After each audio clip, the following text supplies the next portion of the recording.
सम्मिलित हुए हम सबके बहुत पुराने साथी आदरणीय प्रभात वर्मा जी। कांग्रेस पार्टी एक वचनबद्ध पार्टी थी। जो वचन कांग्रेस पार्टी दे थी वो पूरा करा था।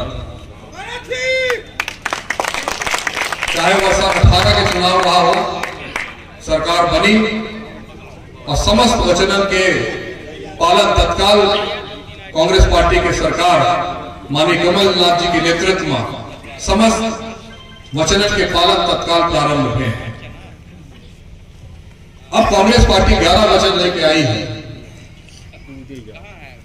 और हम सबका एक अटूट विश्वास है कि मध्य प्रदेश में ये भी कांग्रेस पार्टी की सरकार बने जा रही है और सरकार बनते 11 वचन पर तत्काल अमल हुई और संपूर्ण मध्य प्रदेश की जनता का उससे लाभ प्राप्त हुई है।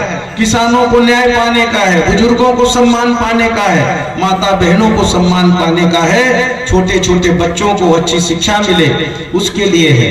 इसलिए आप सभी साथियों से हमारा निवेदन है कि आप सब लोग मिलकर कांग्रेस पार्टी के लोकप्रिय प्रत्याशी आदरणीय श्री कपिल ध्वज सिंह जी को भारी मतों से विजयी बनाने का काम करें। आदरणीय कपिल ध्वज सिंह जी जीतेंगे।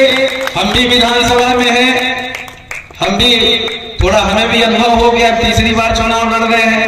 पूजनीय पिताजी के टाइम का भी कुछ अनुभव है, मंत्री भी रह लिए हैं। ये हमारे भाई हैं, साथ में हम मिलके काम करेंगे, साथ में मिलके काम करेंगे। आपके ऊपर कोई आंच नहीं आने देंगे, मिलके लड़ेंगे, न्याय दिलाने का काम करेंगे। आज आप देखिए माफ करने का पूरे प्रदेश में काम किया। बिजली का बिल घर का 100 रुपए ज्यादा किसी का नहीं आता था। अब तो ये हाल है कि मीटर रीडर है नहीं और घर में मीटर भी नहीं है। अब मोबाइल में बिजली का बिल पता नहीं शिवराज सिंह चौहान जी कहां बैठे बैठे जनरेट करते हैं। सबके मोबाइल में 1000, 2000, 4000 सब बिजली का बिल लेके घूम रहे हैं। और एक तरफ लाडली बहना के खाते में 2-3 महीना जट दिया, 1000 फिर 1200, 1250, 2-3 बार आया सिर्फ वोट लेने के लिए। क्या 18 साल पहले ये लाडली बहना नहीं थी? क्या इनको पहले क्यों चिंता नहीं हुई लाडली बहनों की? ये आप सबको समझने की आवश्यकता है। ये चुनाव कोई व्यक्ति विशेष का नहीं है, ये चुनाव देश बचाने का है, संविधान बचाने का है, अधिकार बचाने का है। और वो सिर्फ और सिर्फ कांग्रेस पार्टी कर सकती है, कोई और पार्टी नहीं कर सकती। की सभा अभी सपना में थी, कल ही थी शायद, कुर्सियां खाली थी, 3000 भी लोग नहीं जुट पाए थे। सीधी में भी यही कुर्सियां खाली थी। तो लोग पूरी तरह से इनको नकार चुके हैं। अब इनको हम समझते हैं कि अपने आप कुर्सी छोड़ देना चाहिए। पिछली बार जो कांग्रेस पार्टी की महासचिव प्रियंका जी का कार्यक्रम था, काफ़ी लंबी गैदरिंग थी। उन्होंने कई मुद्दों को छेड़ा भी और मतदाताओं के भावनाओं को भी छुआ। क्या लगता है उनके आने से कितना जनता पर इस बात का असर होने वाला? नहीं होगा, क्यों नहीं होगा। प्रियंका जी का, राहुल जी का एक इतिहास है। उनके परिजनों ने भारत देश को बनाने में बहुत अहम भूमिका निभाई है। पंडित जवाहरलाल नेहरू जी 13 वर्ष आज़ादी के लिए अंग्रेजों को भगाने के लिए जेल में बिताए हैं। देश के पहले प्रधानमंत्री थे, देश की तरक्की की बुनियाद उन्होंने रखी थी और देश के लिए उन्होंने भी बड़े महत्वपूर्ण कदम उठाए।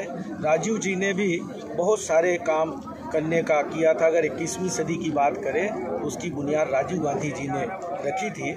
वो एक ऐसा उनका ऐतिहासिक परिवार है जिनके आने से आज भी राहुल जी देश के लिए लड़ाई लड़ रहे हैं, प्रियंका जी देश के लिए लड़ाई लड़ रही है। कोई अपने लिए अपनी बात नहीं कर रहे, सर्वहारा वर्ग की बात कर रहे हैं। किसान, गरीब, मजदूर, शिक्षित, बेरोजगार सबके लिए लड़ाई लड़ रहे हैं। तो उनके प्रति देश की जनता में एक अथाह आस्था है।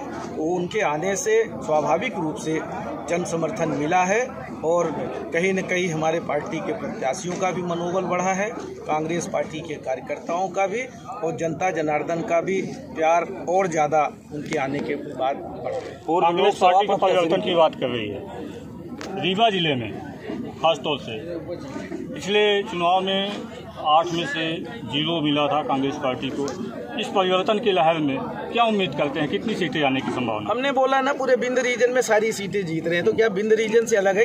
जनता कांग्रेस पार्टी को समर्थन दे, भारतीय जनता पार्टी के कुशासन का अंत करे, कांग्रेस पार्टी की सरकार बनेगी तो हर वर्ग को न्याय देने का काम करेगी। कांग्रेस पार्टी की तरफ से मेरा सभी जाति धर्म के लोगों से यही निवेदन है कि कांग्रेस पार्टी एक ऐसी पार्टी है जिसने सबको अधिकार देने का काम किया है। आप सब मिलकर कांग्रेस पार्टी की सरकार बनाने में महती भूमिका अदा करें तो कांग्रेस पार्टी के सारे प्रत्याशियों को भारी मतों से विजयी बनाने का